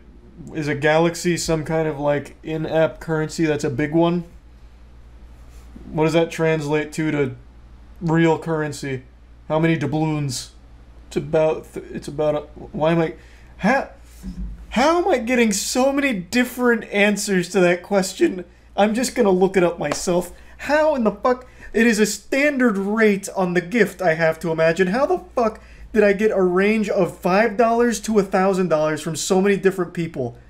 Jesus, why do I ask? Why do I bother asking? Costs $13.50. God damn it. Holy shit, it is $13.50. Okay, so then this is just everyone's doing this scam then. Displaying pre-recorded videos as a stream. Is this fake? No, your mom fake. It's not fake. The cherry on top, some people don't even have real streams. They're just pre-recorded. They're fake. So the process for going live is pretty straightforward. On TikTok's website, it says you must be 8 that don't know any better, so they're easy to fool and potentially get money from. So that's also very common. On TikTok Live, I know they take Twitch streams sometimes and just broadcast it there as well on their page to farm off of the TikTok stream, or off the Twitch streamer. So they'll take like a VOD. They'll take like, let's say, XQC playing GTA RP. They'll take his entire stream, download it onto their phone or tablet or whatever, and then they'll just play it as a live stream on TikTok and just let people come in and just farm. That's pretty common on TikTok. I've seen that before. Do I watch TikTok? The only time I go on TikTok is when there's like an interesting drama story. Otherwise, I don't fucking touch it. I am not really too big of a fan. I'm sure there's good content on there somewhere, but I'm not going to be the one digging through to find it. It's more than $13. There's no way it's like 100. What, you talking about the Galaxy? What do you mean? I looked it up. TikTok Galaxy cost. Why did you donate to tell me that when you can just look it up yourself? Roughly the equivalent to $13 to $15 or $13.50 overall. This is outdated? This is December 11th of 2022. It was a week ago. What the fuck do you mean it's outdated? Yeah, I mean, I guess maybe inflation's a whole new kind of beast over on TikTok. I'm just going to say this is probably correct for now.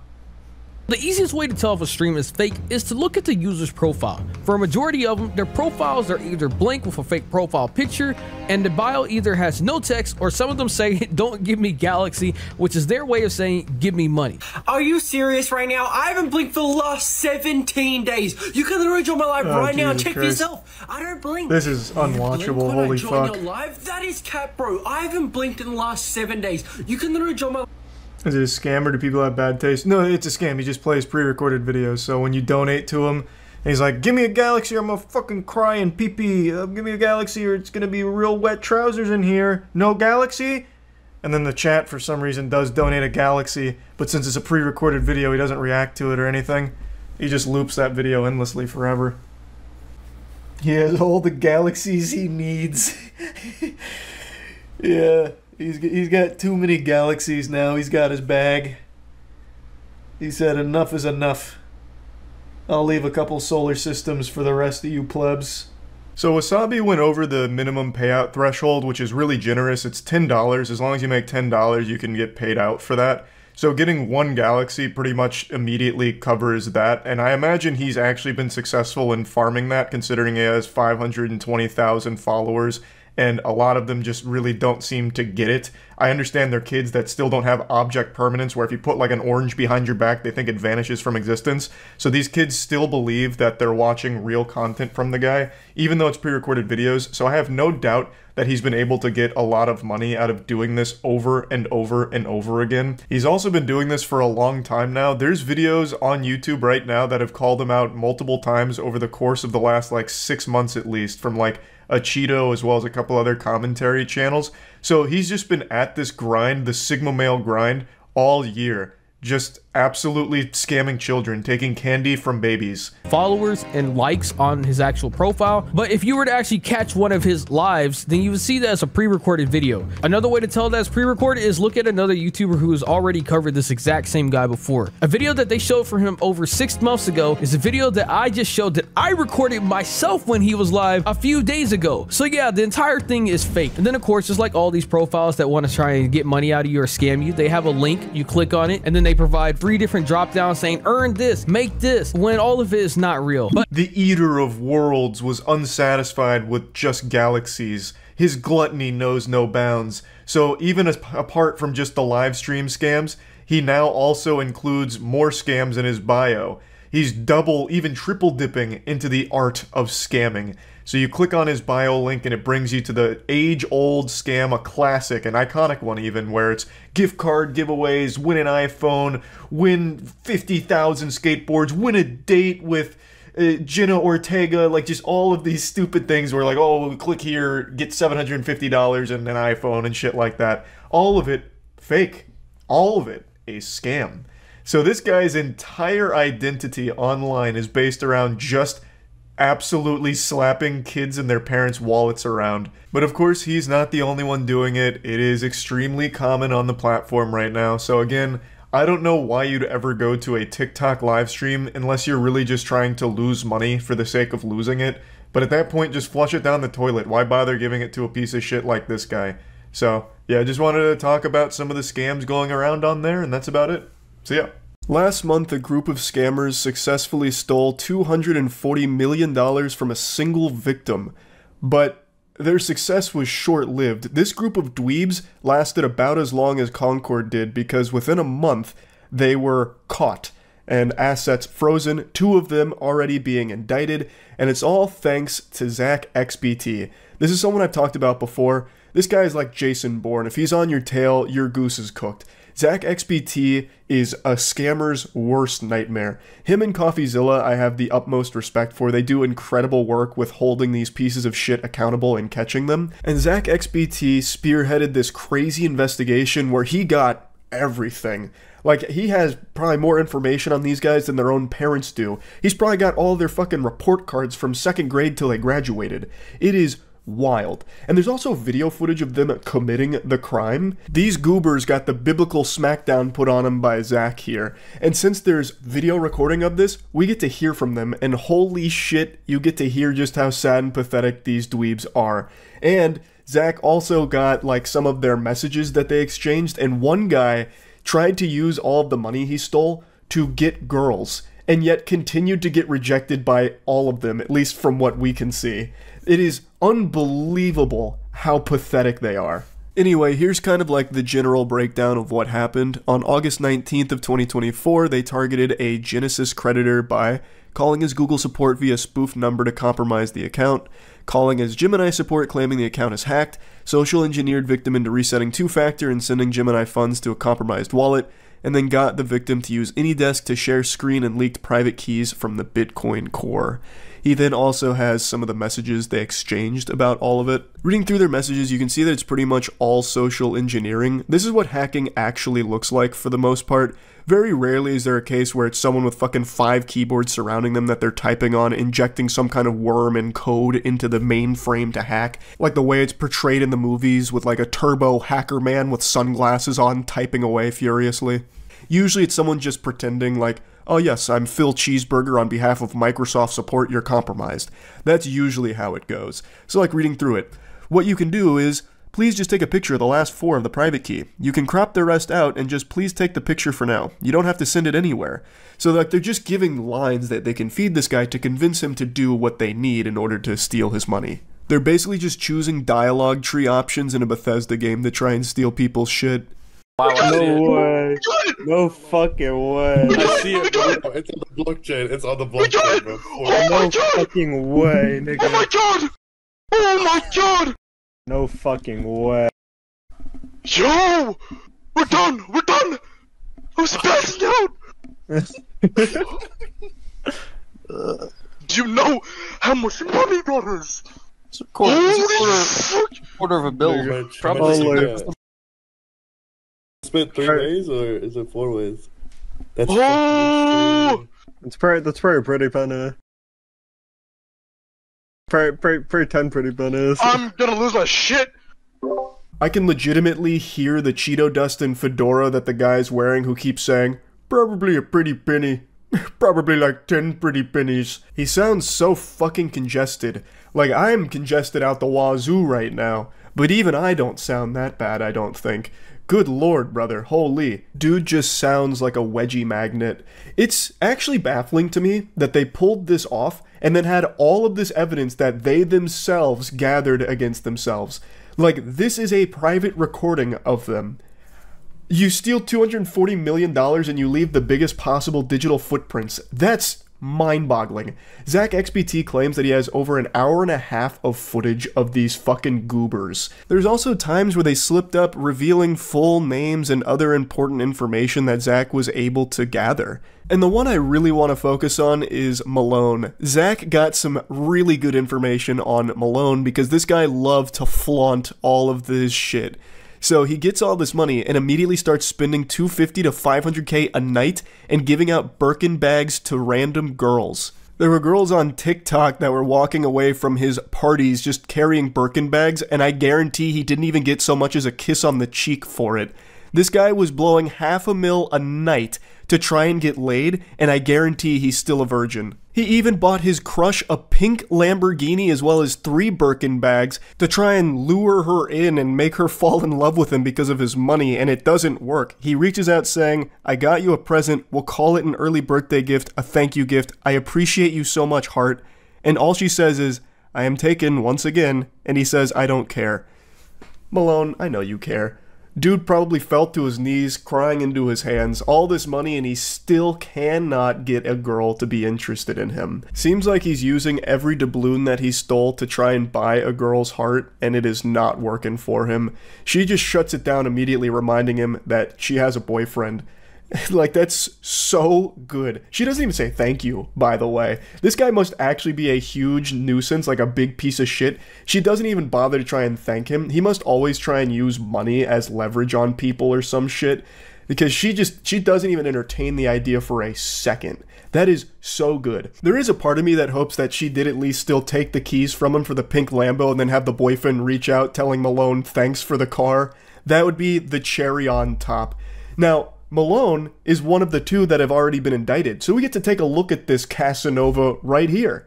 This is the guy. We get to put a face to this pathetic douchebag. He was very public with all of his money and all of his spending too.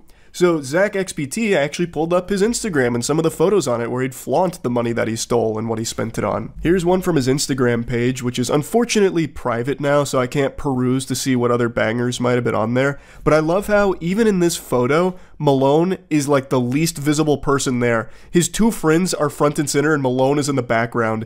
Even in his own Instagram post, he is not like the main focus. This guy must have just been like a perpetual fucking loser, even in his own friend group. He gets hundreds of millions of dollars here, and still they don't respect him and don't care about him. They just use him for his money, and he is fine with that. That's the impression I get. Here's some more photos from his partying where he'd blow hundreds of thousands a night and buy girls Birkin bags. Anyway, though, let's talk about some of the others. So Zach XBT identified pretty much everybody here, so another one that also got indicted is Box. Now, Zach was able to find not only the information on these people, but also where all the funds were coming through, which led to a lot of the funds being frozen, as I understand it. I highly recommend you go to Zach XBT's actual Twitter page if you want like a full in-depth breakdown on how he did all of this. It's extremely impressive, and I'm too stupid to fully understand all the ways that he was able to pull this off. But what I do understand is that Zach fucked him. Like, he absolutely went wild on him. And now 2 of them have been indicted, and I think it's only a matter of time before the rest will also face justice too. Overall though, after reading through it all, I'm pretty surprised at how effective this was from these snot-nosed weirdos. They didn't do anything particularly new with this. It seems like pretty standard by-the-book social engineering with the Google support phone call, that kind of shit. That's something people have done for years. The method by which they actually took the Bitcoin is pretty different. Like, I haven't seen that done before, but to actually get in the door through this social engineering method is something that has been done for so long.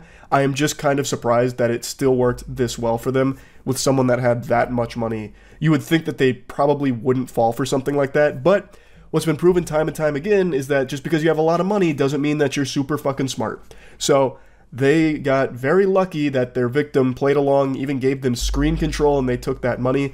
And the victim is very lucky that Zach XBT was on the case to catch all the people here and maybe at some point even get the money back.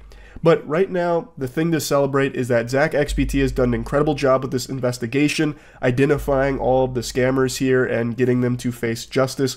Hopefully the rest of them will face it as well, so they'll join Malone and Box. And yeah, that's really about it. See ya. Our world still bears the scars that we suffered from the Willy Wonka experience. God rest the souls of all who lost their time and money at that event. It is by far the silliest scam event, and it became a massive worldwide phenomenon with people talking about it. It was like Fyre Fest, except for Willy Wonka fans. It was just such a beautiful tragedy that really grabbed the whole world by the tits. Even the victims of the scam couldn't help but recognize how fucking wacky it was. And since then, there's been a couple of other big scam events that have come out, but not to the level we're about to see here. I'd argue this is almost to the same silliness level as the Willy Wonka experience. It just happened recently with a fraudulent Bridgerton ball. So Bridgerton is a massive show, I'm sure you've all heard of it, and there was an event organizer who was putting on a big Bridgerton event, charging 300 clams to attend, promising to deliver a wet dream, an absolute fantasy of an event, but when you got there, it was a nightmare. Who say they're now out hundreds of dollars and have no regal experience to show for it. Standing in the rain, dressed to the nines. Honestly, I just want my money back. Superfans say they didn't get what they thought they were paying for at the Detroit Bridgerton Ball. They paid 300 doubloons only to get stuck standing outside the venue in the rain in their most expensive, most elaborate outfits, just getting poured on.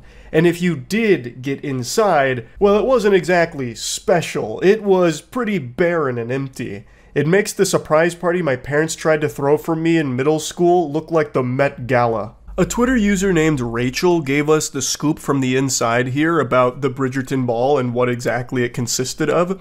So, $300 price tag, and basically it was a lot of people sitting around on their phones because there was nothing to do.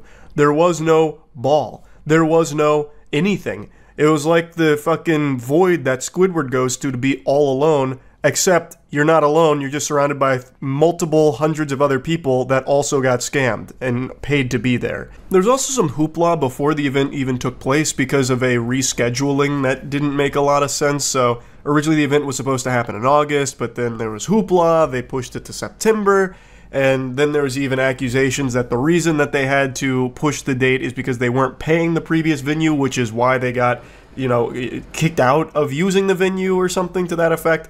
But regardless, the event did happen 3 days ago, or lack thereof an event, really. Here's the decor of the Bridgerton Ball event. Stellar, absolutely jaw-dropping, breathtaking even. This is straight out of a wet dream. I mean, just look at how great it looks. So, as you can see, it wasn't exactly the best put-together venue. That looks like something you'd see set up at the state fair for photos, not a $300 Bridgerton Ball event. And I think the Twitter user really hit the nail on the head. I have a game theory here. I think the organizers got all of this money from all of these attendees, and they were just extremely happy. And then as it came closer to the date, they realized, oh, we can't just take their money. We're going to go to jail for that. That's illegal. We have to put on some kind of event. So they panicked and then went to Party City, grabbed this furniture, and just set it down haphazardly there. It really feels like this whole event was put on like the actual day before. And even less, perhaps. Like maybe a few hours before people got there, they had like a couple of friends and family scrambling to get like some chairs and, you know, hire someone to play the violin. Because one of the advertisements was like live music. Well, here's the live music. A single violin player, like probably playing the saddest song you've ever heard too. Like that must feel awful. You get hired for a gig and it turns out to be this. That's gotta feel like shit. So you just sit there forced to play for people that are miserable after having been scammed, after having been stood out in the rain for God knows how long, and you have to sit there as the only source of sound in the venue, aside from like tears from people who realized how much money they just wasted. But don't worry, the event wasn't without entertainment. The organizers hired a stripper for some reason. They hired one stripper for the Bridgerton Ball.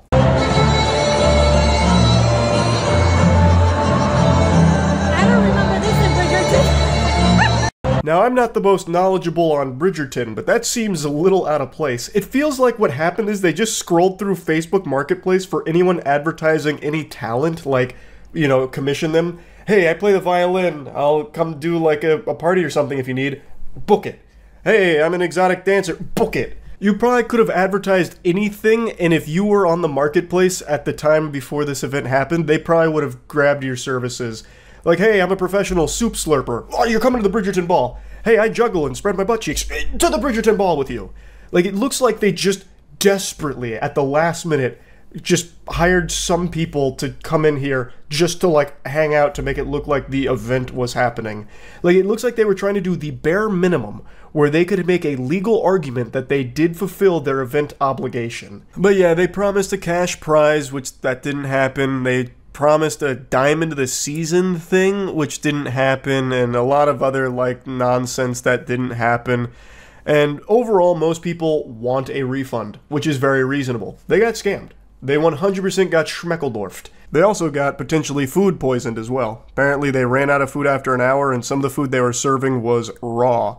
So, there's a good chance that not only did you get scammed, your gut got fucking slammed. The way that it was described is that this was going to be a Bridgerton evening. We were going to have classical music, good dinner, and there was going to be a play, and they were going to pick Diamond of the Season. They were going to give away all of these prizes, and we went in, and it's completely empty in there. Hey, come on now. It wasn't completely empty in there. Didn't you see the pole dancing and the violin player? I bet they were probably just about to bring out Monopoly as well. And had no problem just taking people's money. The company behind the event, Uncle and Me LLC, has since disabled comments on their social media. They haven't put out any official statement, the event organizer I'm referring to. They've just gone silent.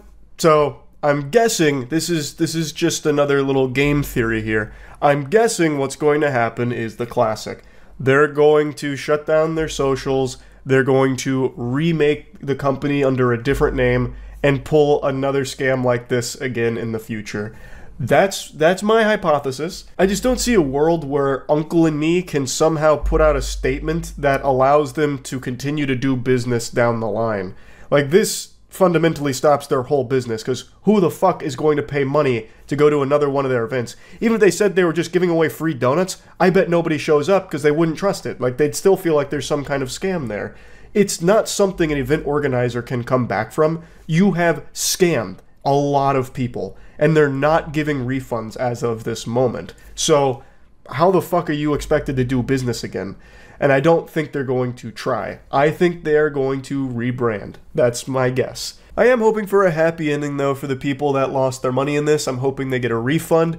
Also, this scam, like this event, is probably the only one so far where people probably lost a lot more than just that money in that time. Because of the scale of it, like a Bridgerton ball where it was all about, like, elegance and dressing up and all of this, I have no doubt there's people that spent like an entire week picking out their outfit, buying accessories, buying other things, buying outfits, buying dresses, all just to prepare for this event, which turned out to be a big fucking fraud, a big scam.